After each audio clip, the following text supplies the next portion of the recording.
Si trabajas en esto de las apps de reparto, Uber Eats, Glovo, Rappi, la que sea, conoces el sonido. Ese ding agudo y específico que hace tu teléfono cuando entra un pedido. Es un sonido pavloviano. A veces significa que vas a ganar 3 euros miserables por cruzar media ciudad bajo la lluvia para llevarle un burrito frío a un estudiante universitario que no te dará propina. Otras veces, si los dioses del algoritmo te sonríen, significa una entrega unicornio. Un pedido grande, fácil y con una propina que te salva la semana. Llevo 2 años en esto. Mi coche huele permanentemente a una mezcla rancia de patatas fritas y ambientador de pino barato.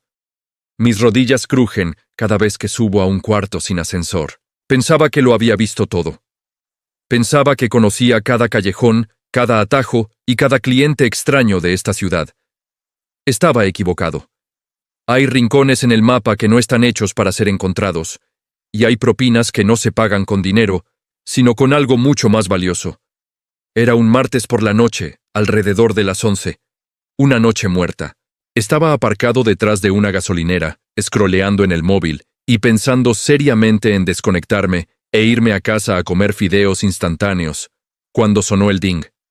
Miré la pantalla con desgana, esperando otro viaje mal pagado. Casi se me cae el teléfono. El pedido era ridículo, una sola hamburguesa con queso, básica de una cadena de comida rápida 24 horas. Precio de la comida, 12.50, propina estimada 100 €. Me froté los ojos. 100 pavos de propina por llevar una hamburguesa. Tenía que ser un error, o eso, o algún youtuber idiota estaba haciendo un video de sorprendiendo a repartidores. Miré la ubicación de entrega. No era una dirección normal. Era un pin, colocado manualmente en el mapa, en una zona que yo conocía vagamente como los límites del Condado Norte. Era un área donde la ciudad dejaba de ser ciudad y se convertía en una mezcla confusa de polígonos industriales abandonados, caminos de tierra y granjas antiguas que nadie había demolido todavía. Estaba a unos 30 minutos de distancia. Mi cerebro reptiliano me gritaba, «¡Es una trampa! ¡Te van a robar el coche o un riñón!». Pero mi cuenta bancaria, que estaba en números rojos, gritaba más fuerte. Acepté el pedido antes de que otro conductor desesperado pudiera arrebatármelo.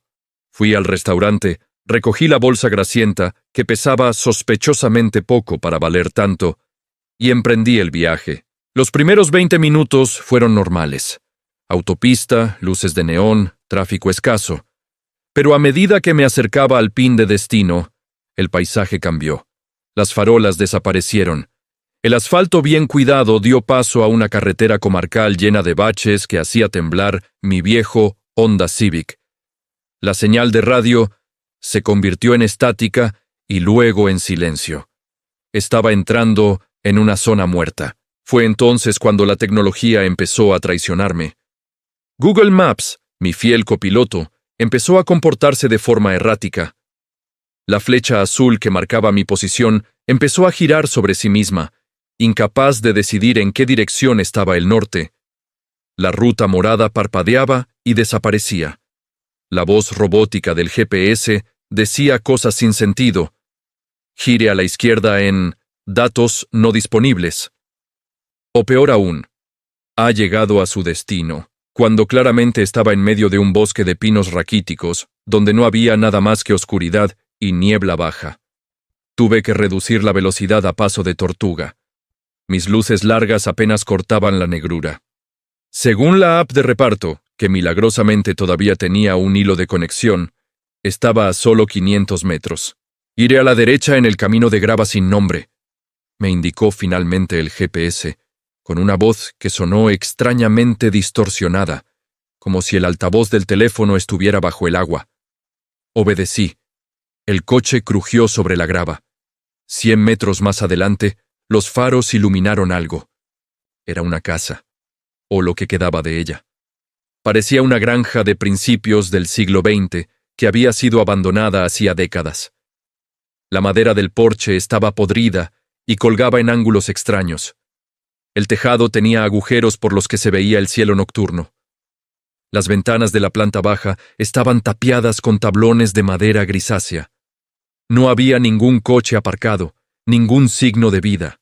Parecía el escenario perfecto para una película de terror de serie B.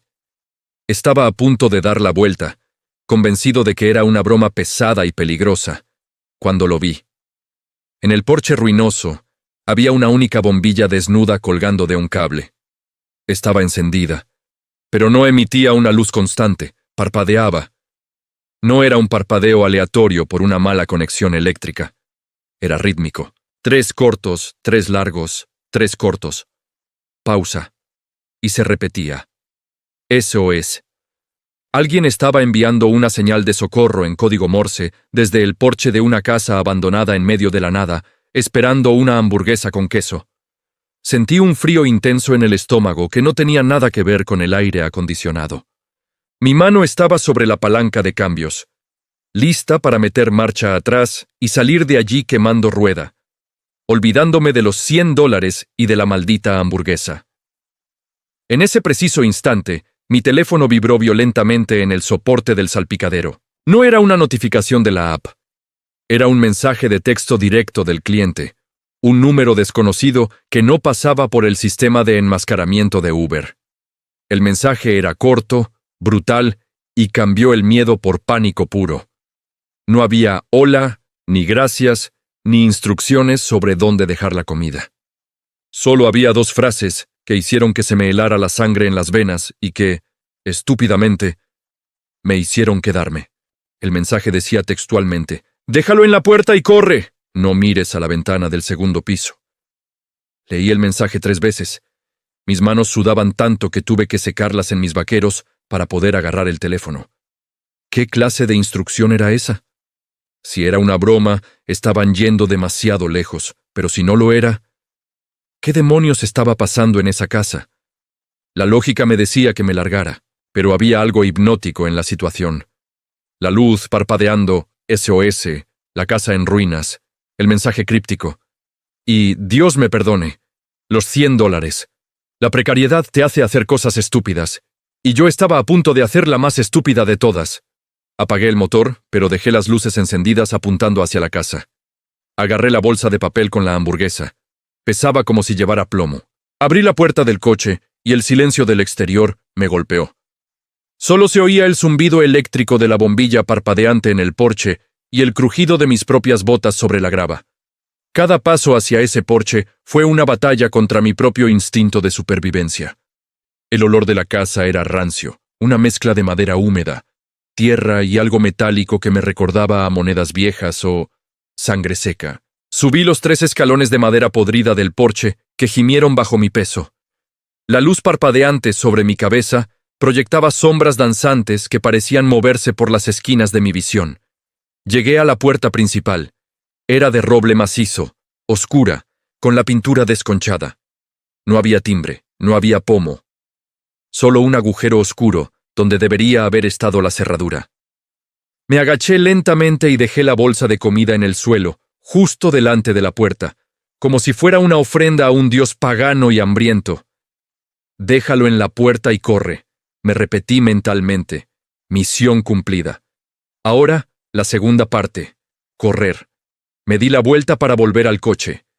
Estaba a mitad de camino del porche cuando mi cerebro, ese traidor estúpido, procesó la segunda parte del mensaje.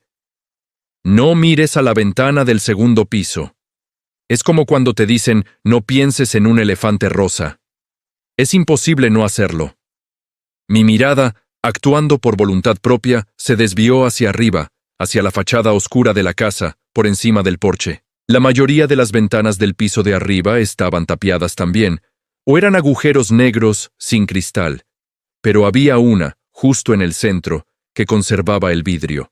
Estaba sucia, cubierta de décadas de mugre, pero los faros de mi coche se reflejaban en ella y detrás del reflejo había algo. No era un monstruo con colmillos, no era un fantasma translúcido. Ojalá hubiera sido eso. Lo que vi fue una cara. Una cara humana, o casi humana. Estaba pegada contra el cristal desde el interior. Era de un blanco calcáreo, como si no tuviera sangre. No tenía pelo, y sus ojos, Dios mío, sus ojos, no tenían pupilas ni iris. Eran 2 orbes completamente negros, brillantes, y estaban abiertos de una manera antinatural, sin párpados visibles, y lo peor era la sonrisa. Una sonrisa demasiado ancha, sin alegría, que mostraba demasiados dientes pequeños y afilados. La cosa no se movía, no golpeaba el cristal, simplemente estaba allí, observándome, con esa sonrisa congelada y esos ojos de tiburón. Sabía que yo había mirado. Sabía que había roto la regla. El terror puro es una inyección de adrenalina directa al corazón. No recuerdo haber bajado los escalones del porche. No recuerdo haber corrido los 10 metros hasta el coche. Solo recuerdo el sonido de mi propia respiración histérica y la sensación de que algo venía detrás de mí, algo rápido y silencioso que bajaba de ese segundo piso. Me lancé al asiento del conductor y cerré el seguro de golpe. Mis manos temblaban tanto que se me cayeron las llaves al suelo del coche. Solté un grito ahogado mientras las buscaba a tientas en la oscuridad, esperando a cada segundo que una mano pálida rompiera la ventanilla y me agarrara del cuello. Las encontré, metí la llave en el contacto y recé. El viejo Honda tosió una vez, 2 veces, y finalmente arrancó. Metí la marcha atrás con tanta violencia que la caja de cambios crujió. Pisé el acelerador a fondo, haciendo volar grava por todas partes mientras daba la vuelta.